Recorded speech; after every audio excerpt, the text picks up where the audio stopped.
Bismillahirrahmanirrahim. Assalamualaikum warahmatullahi wabarakatuh. Alhamdulillahilladzi hadana lil hada wa ma kunna linahtadiya laula an hadanallah. Asyhadu an la ilaha illallah wahdahu la syarikalah wa asyhadu anna sayyidana Muhammadan abduhu wa rasuluhu mab'utsu rahmatan lil alamin. Allahumma fasholli wa sallim ala sayyidina Muhammad wa ala alihi wa ashabihi ajmain, amma ba'du. Wa ya ayyuhal hadirun ittaqullaha haqqa tuqatih wa la tamutunna illa wa antum muslimun. Baiklah, saudara-saudaraku, berjumpa kembali dengan saya Al-Fakir Aziz Muslim di channel Berbagi Ilmu. Sebelumnya, wahai saudaraku, saya ingin menyapa dulu saudara-saudaraku yang berada di kampung nan sana, jauh di sana, yang berada di kampung Telaga dan juga Kecamatan Salem, Desa Gunung Larang. Semoga saudara-saudaraku di sana mendapatkan rahmat dan diberikan oleh Allah Subhanahu wa taala kesembuhan dan panjang umur. Amin ya Allah ya rabbal alamin. Dan juga salam takdim kepada semua guru-guru saya yang berada di pondok pesantren. Semuanya mudah-mudahan dan juga tak lupa-lupa semuanya muslimin wal muslimat, khususnya yang menonton video ini, mudah-mudahan Allah Subhanahu wa taala memberikan keberkahan dan banyak rezeki. Amin ya Allah ya rabbal alamin. Baiklah saudaraku, yang tentunya pada video yang awal bahwa saya Al-Fakir Aziz Muslim telah mengatakan bahwa sengaja saya membangun channel yang kecil ini yang tujuannya itu untuk berbagi ilmu atau berbagi pengalaman, yaitu dalam rangka tata cara meruqyah atau mengobati orang-orang yang sakit atau mengobati orang-orang yang terkena gangguan jin. Untuk itu, wahai saudaraku, pada kali ini saya ingin menjelaskan kepada saudara-saudaraku yang di luar sana, mudah-mudahan nanti ini ada bermanfaatnya untuk semuanya yang melihat video ini.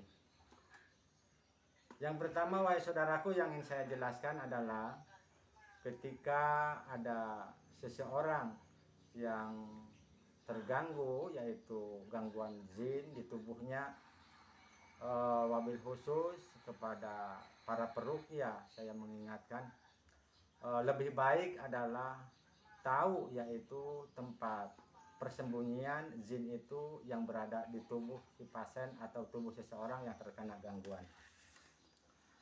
Jadi kadang-kadang saudaraku, kita asal meruqyah aja tidak tahu tempat persembunyian, kadang-kadang akan lama ketemunya. Tetapi kalau kita sudah tahu tempat persembunyiannya, yaitu Pak, insya Allah akan cepat sembuh. Karena apa? Karena telah terusik tempatnya. Setelah terusik tempatnya, maka dia akan mendapatkan kemudahan, yaitu untuk kesembuhan daripada Allah Subhanahu wa taala. Jadi seperti apa, wahai saudaraku, cara kita mendeteksi atau mencari tempat persembunyian jin?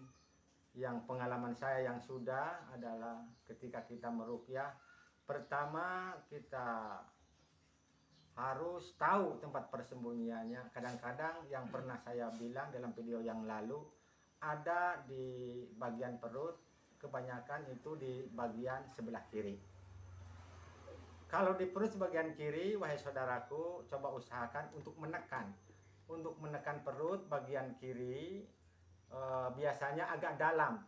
Mungkin di situ butuh yaitu untuk penekanan agak keras sedikit, tetapi jangan sampai menyakiti.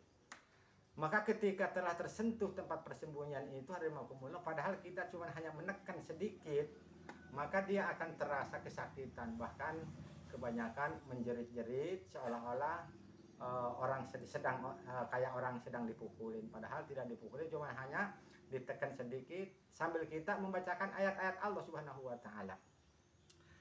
Lalu setelah dari perut kita tekan, lalu kita pindah lagi. Kadang-kadang ada, saudaraku, yaitu di bagian bawah ketiak. Biasanya di bawah ketiak kanan, juga bawah ketiak sebelah kiri. Maka harus kita pandai mencarinya sambil menekan sedikit demi sedikit. Maka nanti sama, ketika telah tertekan tempat persembunyian itu, dia akan terusik. Maka si pasien ini kadang-kadang agresif juga. Bagaimana agresifnya? Dia kadang-kadang melotot sambil ngomong yang tidak jelas, bahkan bikin merinding bagi si peruqyah. Maka untuk itu wahai saudaraku, ketika pasien itu adalah berubah, ketika tempat persembunyiannya adalah ketemu, maka si peruqyah janganlah merasa takut dan merasa khawatir. Mantapkan hati terus sambil membacakan ayat-ayat Allah Subhanahu wa taala. Yang selangsungnya saudaraku, kalau tidak di bawah ketiak, biasanya ada di bagian pundak belakang, yaitu akan mendekat ke kepala sebelah sini. Artinya kalau di sini kita penuh penekanan sedikit demi sedikit, tekan terus ke atas sambil kita membacakan ayat-ayat Allah Subhanahu wa taala, maka di situ akan reaksi pasien kita ini. Yang tadi sama reaksinya, kadang-kadang dia teriak, bahkan saudaraku dia akan muntah dengan sendirinya. Maka ketika dia mau muntah wahai saudaraku, maka kita jangan lupa ngikut kita mendorong ke atas dari sini. Dorong dengan tangan kita perlahan-lahan, dan kita sambil mengucapkan Allahu Akbar, maka akan keluar muntah. Maka Pak, insya Allah ketika muntah itulah maka dia akan keluar dengan izin Allah Subhanahu wa taala. Tetapi walaupun demikian wahai saudaraku, bukan semata-mata dia sudah muntah lalu dia sembuh, tidak juga kadang-kadang. Cuman yang perlu saudara-saudaraku perhatikan, ketika dia sudah muntah, maka kita lalu kembali lagi membaca ayat-ayat Allah Subhanahu wa taala dari awal, yaitu seperti membaca surah Al-Fatihah, Qul huwallahu ahad, Falaq bin Nas, dan juga ayat kursi dan seterusnya. Maka selangsungnya hadirin rahimakumullah wahai saudara-saudaraku, maka ketika kita mengobati orang-orang yang sakit atau yang terkena gangguan jin, jaga saya ingatkan kepada para peruqyah, jangan lupa dari rumah kita mengucapkan Bismillahirrahmanirrahim, la haula wala quwata illa billahil aliyil azim. Bismillahilladzi la yadurru ma'asmihi syai'un fil ardi wala fis sama'i wa huwas samiul alim. Mengapa demikian saudaraku? Ini adalah kuncinya untuk menjaga diri kita yang mau meruqyah, agar diri kita diberikan kekuatan oleh Allah Subhanahu wa taala.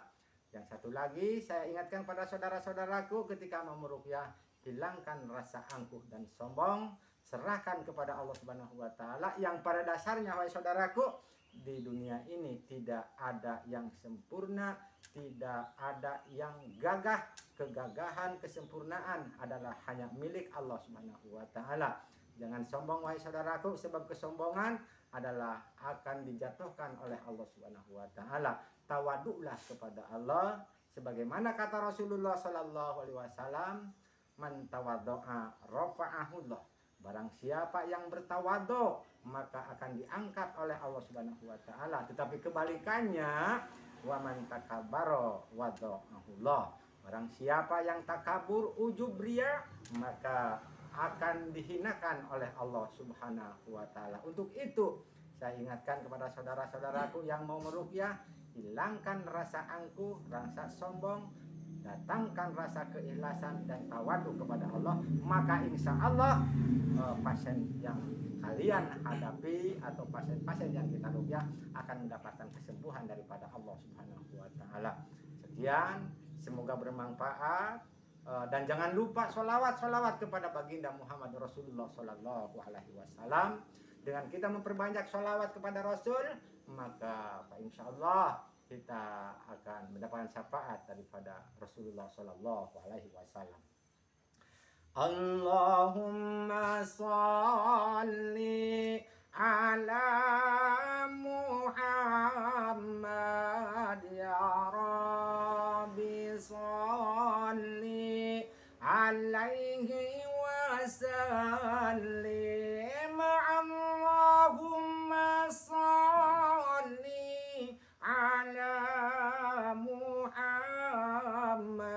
ya Rabbi, salli alaihi wa sallim. Rabbi fanfa'na bi barakatihim wahdina al-husna bi hurmatihim.